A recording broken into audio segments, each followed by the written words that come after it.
இது போல நிறைய நட்சத்திரங்கள், நிறைய ராசிகள், இது எல்லாமே வந்து இந்த குடும்பத்துக்கு ஆகாது, மாமனாருக்கு ஆகாது, மாமியாருக்கு ஆகாது, தாய்க்கு ஆகாது, தகப்பனுக்கு ஆகாதுன்னு சொல்லி நட்சத்திரங்களையும் ராசிகளையும் சொல்றாங்க. மூல நட்சத்திரம் கட்டினா மாமனாருக்கு ஆகாது, மாமனார் இல்லாத வீட்டுல தான் மூல நட்சத்திரத்துக்கு வரன் கிடைக்கும் அப்படின்ற நம்பிக்கைகள்லாம் இருக்கு. அப்போ ஒரு ஜாதகத்தில் சந்திரன் பவர்ஃபுல்லா இருந்துச்சு அப்படின்னா மாமியாருக்கு ஆகாது அப்படின்றதையும் எடுத்துக்கலாம், மாமியார்னால ஜாதகருக்கு ஆகாதுன்றதை எடுத்துக்கலாம். ஜாதகருடைய அப்பாவுக்கும் ஆகுறது இல்லை, மாமனாருக்கும் ஆகுறது இல்லை. நிறைய பேர் வந்து இந்த மாதிரி அமைப்பு இருக்கிறவங்களுடைய ஜாதகருடைய அப்பாவும் மாமனாரும் சில நேரங்களில் உடல் ரீதியான பிரச்சனைகளை மாட்டிக்கிறதை நம்ம பார்க்குறோம். ராசிகள் அப்படிங்கிறத பொதுவாக நம்ம பேசாம அந்த ஜாதகத்தில் குறிக்கக்கூடிய அந்த எந்த உறவோ அந்த உறவை குறிக்கக்கூடிய கிரகங்கள் ஏதாவது ஒரு குழப்பத்துடனோ மாற்றத்துடனோ ஜாதகத்தில் இருக்கான்னு பார்க்கணும்.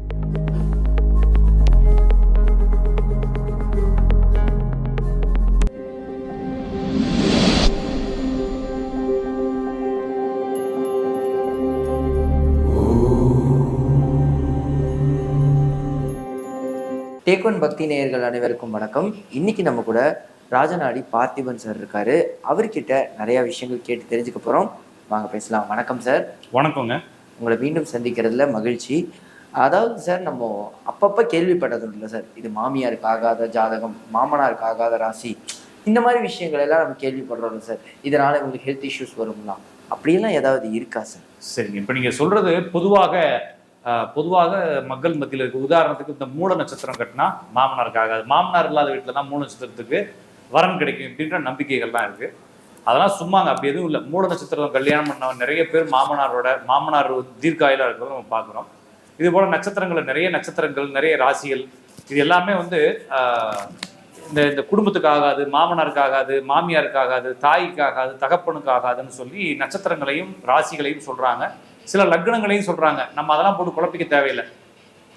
ஒரு ஜாதகத்துல சில கிரகங்களைத்தான் நம்ம என்ன பண்ண வேண்டியது இருக்குது. இப்போ வந்து மாமியார்னா என்ன கிரகம் அப்படின்னா, மாமியாரையும் தாயையும் குறிக்கக்கூடிய ஒரே கிரகம் வந்து சந்திரன்.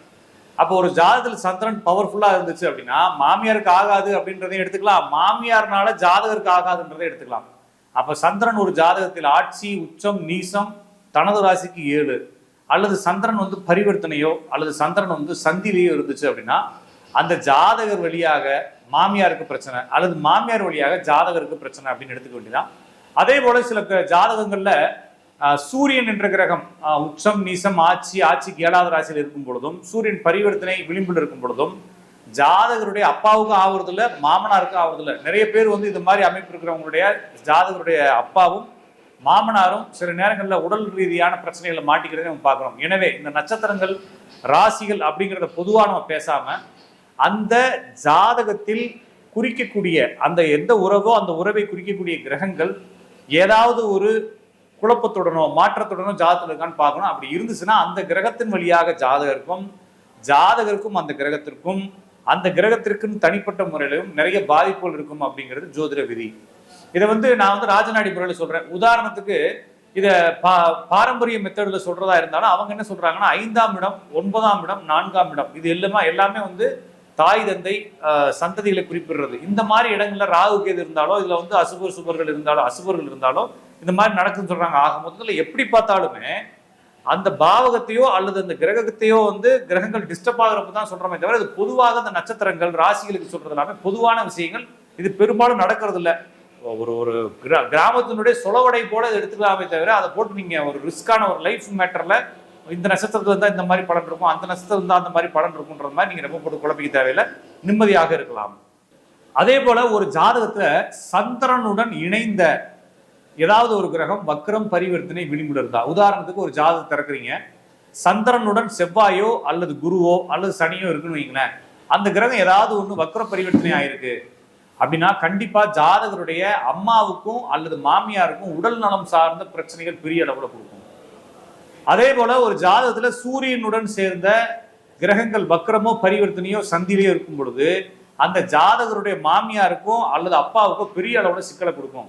எனவே நீங்கள் வந்து நட்சத்திரமா பார்க்காம, ராசியா பார்க்காம ஜாதகத்துல சந்திரன் என்ன இருக்கு, சந்திரன் உச்சமா இருக்கா, நீசமா இருக்கா, முக்கியம் அடைஞ்சிருக்கான்னு பார்க்கணும், அல்லது முக்கியமான கிரகங்களோட இணைந்திருக்கான்னு பார்க்கணும்.